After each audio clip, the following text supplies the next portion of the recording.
Third Henry Coffin novel, The Girl Who Ran the Polpis Road. We'll bring the music back a little bit later. This is chapter 4 of, I think it's section 8. I don't remember. It's chapter 4, Wedding Week.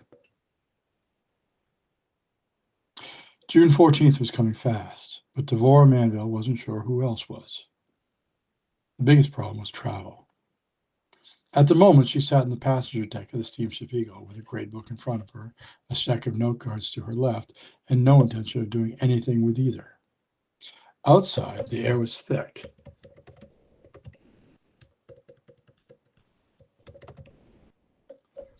She had another 2 hours on the slow boat, a week on the island, and her wedding on Saturday. Devore had decided to bring her Toyota RAV4 to the island for her wedding. Later on, she knew that this would be a problem. When they returned from Kauai in 2 weeks, they would need to recover the car somehow and bring it back to Connecticut. But before the wedding, she was sure that someone was going to need a ride somewhere, and there wouldn't be enough cars anyhow. Besides, she could never tell what her father was going to do. All he needed to do was play golf. He could play 36 holes a day for the next week, show up in spikes at the rehearsal dinner, and everything would be peachy. But instead, he wanted to take everyone out to dinner on Wednesday night when people were just getting there. And he wanted to go fishing with the groomsmen. And he wanted to speak to the priest. He wanted to give her a surprise. The last thing she wanted was a surprise from her father. Judy promised she would keep him out of the way. Ironically, the fact that he had paid for everything already was the problem. He had no moments where he could make the grand gesture, the appearance of the checkbook, the fluttering of the hand as he signed something. Signing checks settled him into a grumpy but lovable dad space. Now, with everything paid for, he was looking for something to perform. Fog was on her mind. The boats ran the fog, but the planes did not. All of the cousins, aunts, and friends would be stuck in Logan or LaGuardia on Friday, waiting for the winds to shift. She had connected, coaxed, and cajoled anyone who could take Friday and Monday off to do it and come down to take the boat. But they tut-tutted her as a nervous bride. Spencer, at least, was flying in on Wednesday with his family. The fishing trip would be full. Meanwhile, her students had made the table decorations. She had 30 quahog shells decorated with brides and grooms done in crayon. The art teacher had done it for her on one of the last days of school, presented it, and both of them had cried.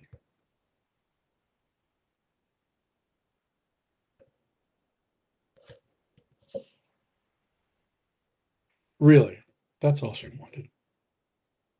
But there were going to be cocktails out on the putting green. There needed to be a car to drive them from town to the club.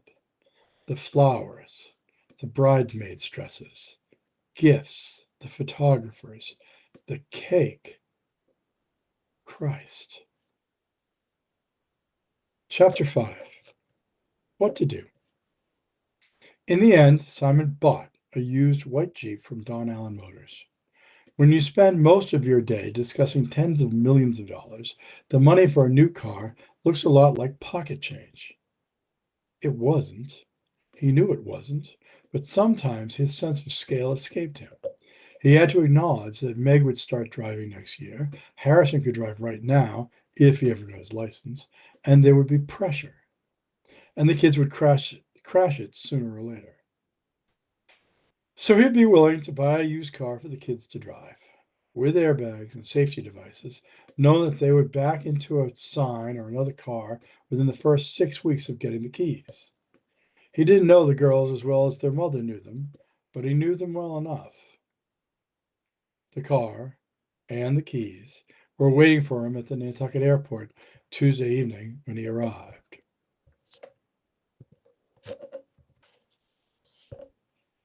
Laura was expecting him later in the day, and unfortunately, there was some business to attend to. Jackie, the flight attendant, appeared at the bottom of the stairs with his suitcase and suit bag in hand. Jesus, I'm sorry, he said. I would have taken those. It's not a problem, she said. I'm here to help. I wish I didn't need help. He picked up both bags, found the white Jeep, and placed them in the back seat. While he was there, she lifted the rear hatch and put his golf clubs in.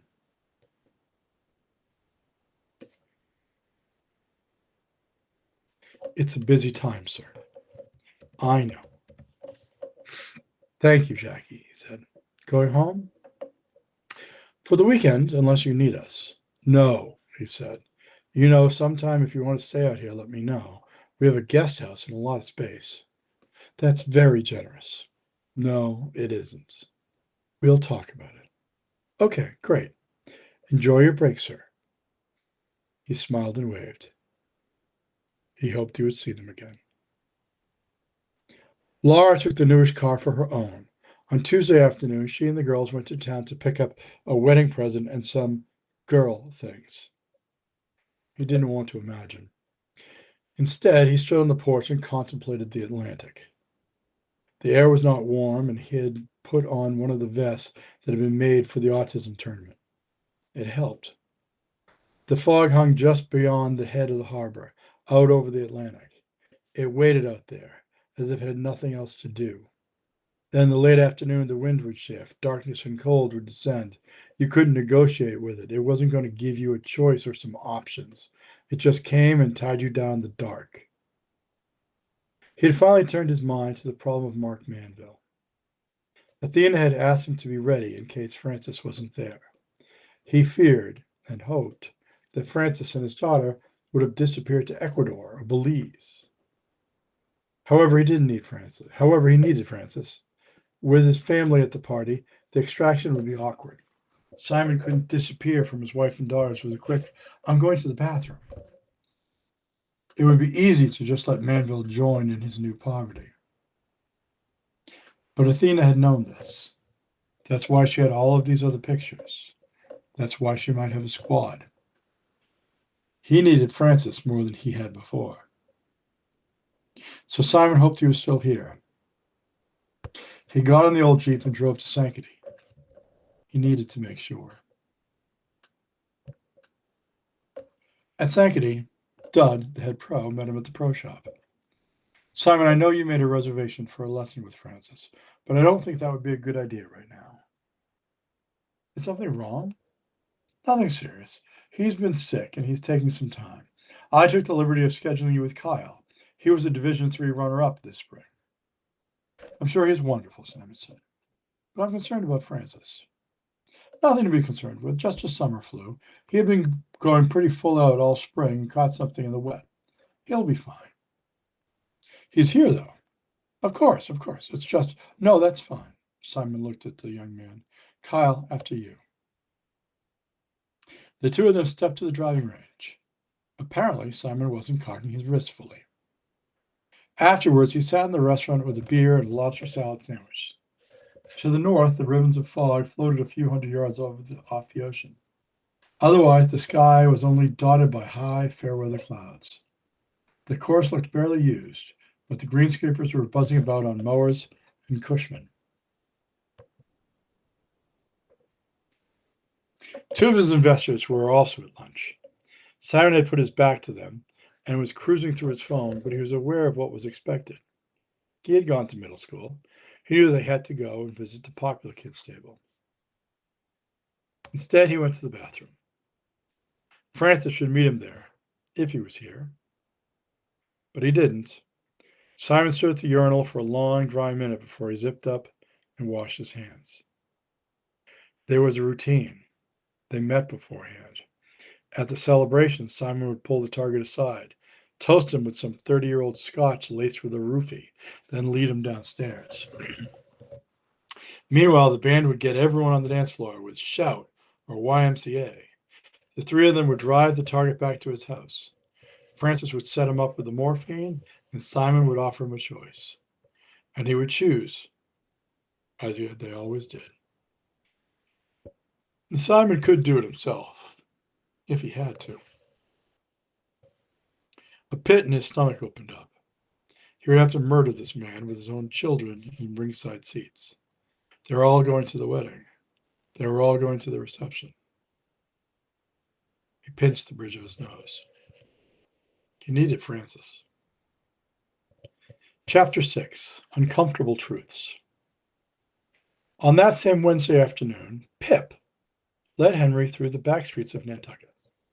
The second week of June isn't quite summer, but it isn't far away. The day trippers filled the boats, they rented bikes, hopped onto buses, and walked the streets. All of the dark houses that had noted the man and dog passing outdoors throughout the winter were now lit and occupied with everything passing indoors. The yards had been mowed, the gardens refreshed, and the pantry stocked. There had been a point, not that long ago, when a member of the family would come down in May and open up the house. Now the family hired a caretaker to take care of all that and to fill the refrigerator and bar. Or they just rented out the house by the weekend. Henry and Pip toured the new sights and smells of the season. They made the turn by the reopened and busy Ship's Inn, then headed down to Fair Street, only to find a familiar gray-suited man sitting on a bench in front of the Quaker Meeting House. Herman Lamb turned to face the inspector, but he didn't smile. Coffin sat next to him and got Pip to sit.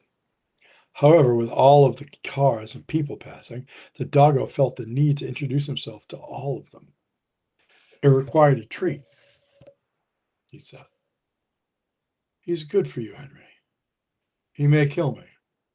Most of the things that are good for us will kill us. Coffin grinned. Herman, how can I help? I'm not sure, he said.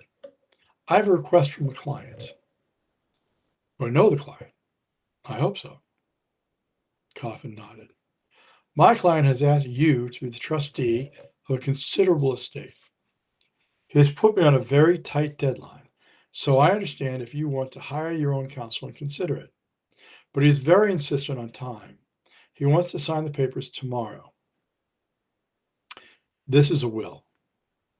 It's a bit more complicated. It's an estate.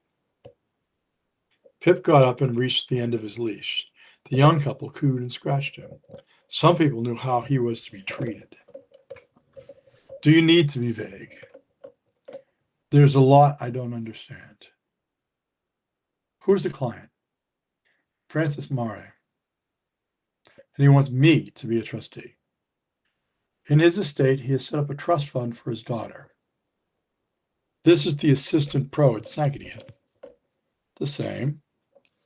How big is the estate? Herman considered Coffin. Coffin considered the lawyer's dramatic pause. The man wanted to be on stage. $35 million. Coffin looked across the street at the cherry blossoms that were now popping in front of St. Paul's Church. Well, yes.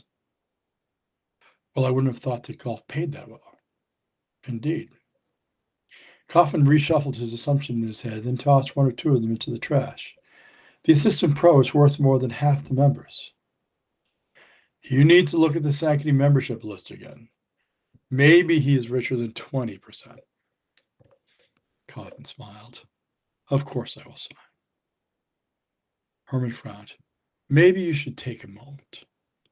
No, the man is a brother. His daughter is a sister. If I told you that all of this money is held in offshore accounts, would that change your mind? No. No? No, I'm concerned about today and tomorrow, not yesterday. More than that, I'm concerned about Dionys. She can do a lot of good with that money. But you don't know how he got this money. No, I don't. And it doesn't matter right now. If he can walk in the light, let him. Herman nudged his hat and considered Pip. The dog was lying on his side next to the brick sidewalk, waiting for another person to rub his belly. I have two more matters connected to my client. Okay. He gave me a package with very specific instructions. The package is for you. I wonder if you have any idea about it. No idea. He claimed it was his life insurance. If he were to die or be arrested, I am to deliver it to you. Okay. I can't look at it. He said if I were to open it, I would be in danger. Coffin raised his eyebrows. This is very dramatic. Well, yes, that is why I'm here tonight with the two of you, to figure out if this is really that dramatic. Does he have that money? Yes. So I assume the rest is true. Herman nodded. When you open the package, you have to make 10 photocopies. Then you have to hide them in places that you don't know. Well, that does seem silly. It does. Coffin nodded.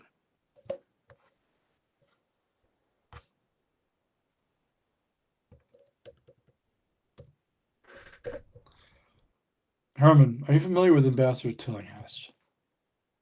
The man who shot someone in his hallway. Yeah, the same. Just by sight.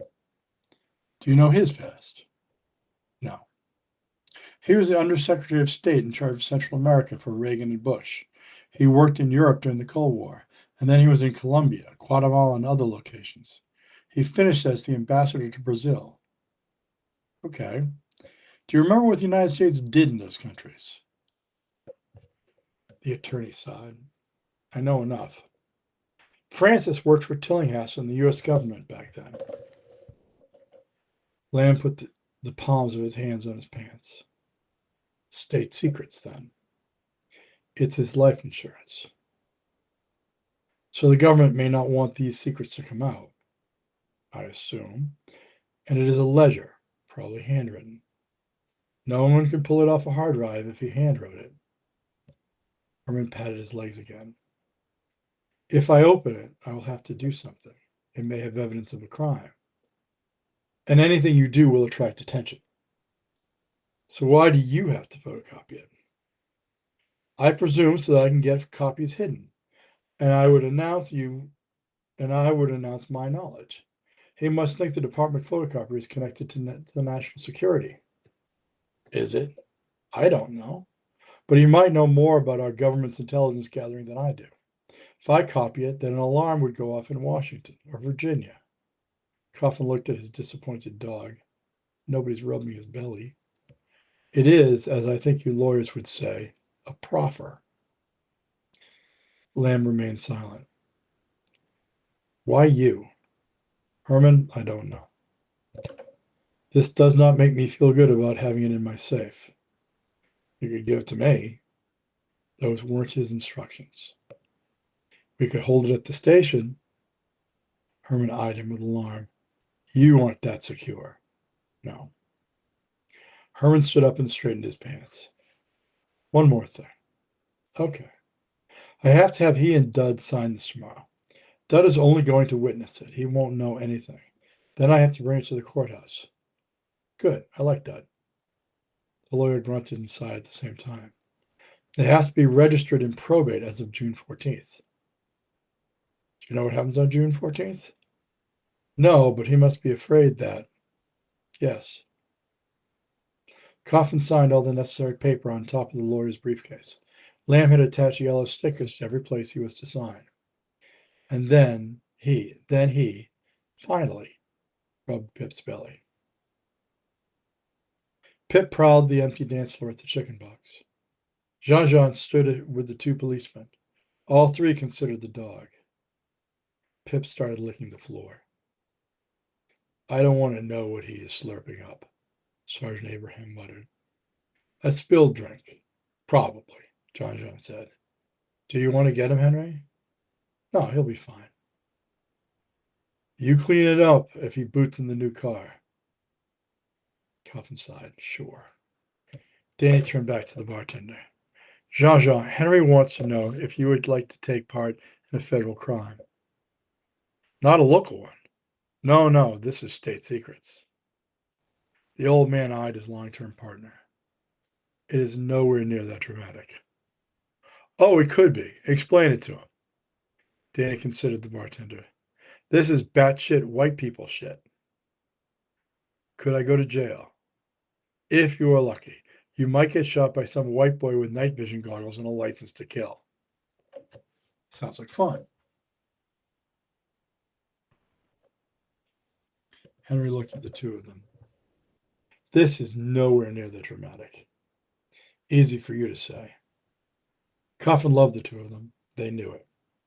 The bar was empty, save for the three of them and two bartenders ringing out the machines.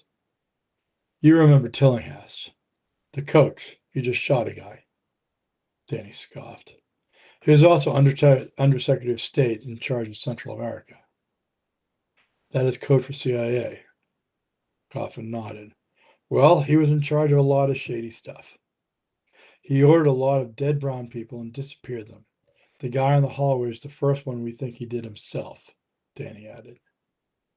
Coffin once again considered his younger and larger partner. Jean-Jean faced the old man. He's not wrong, Henry added, but I wish you would let me finish. Sure. Tillinghast, to my way of thinking, has moved away from his past. Without justice, Danny added. You have to stop. We'll be here all night. Danny smiled and raised his hands.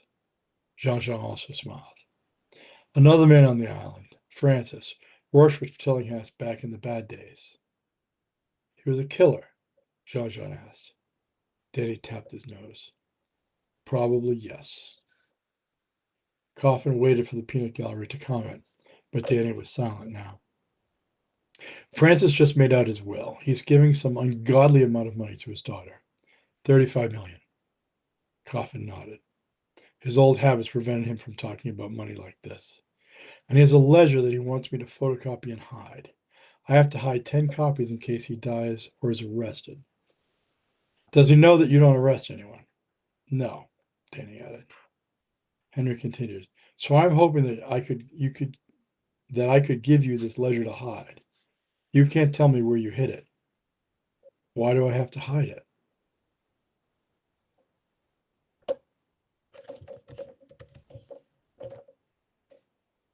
Because SEAL Team 6 might come looking for it, Danny answered. No, someone might ask me for it, and I want to say I don't know where it is. When the ledger is here.